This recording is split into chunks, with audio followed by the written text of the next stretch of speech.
Charger nga yung parang cellphone. Ang galing. Sorry pa, sorry. Basic. Ang galing. Ano to, nakasaksak lang? Oo. Ay! Ang laki.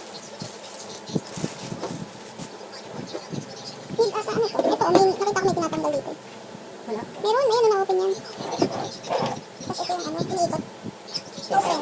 Isang ikot lang yan kasama. Silent filters. Wow. Pagbabalik mo, ganun na din sa kabila. Kabila side lang. It's really effective. Ulitan tayo na. Yan. Is it really effective? Ayun, hindi na mabalik. Yung mabalik. Wait lang. Close.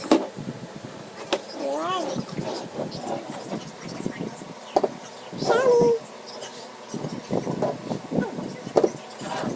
Pinapakot yun. Hindi na sa kalat. Yeah.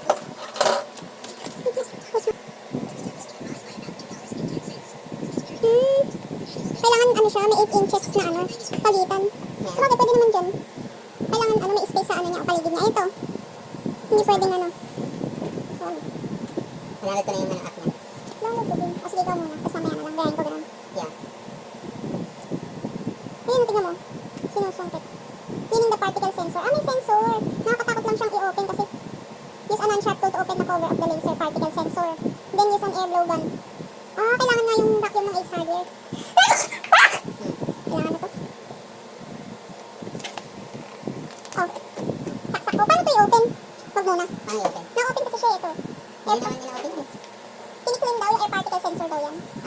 Ano na siguro yun nila? Pakita ko yun. Yes, this is the sensor. Paano ibalik? Paano siya ibalik na kulagot? Masisira siya. Charing. Hello. Dali na, kaya ko.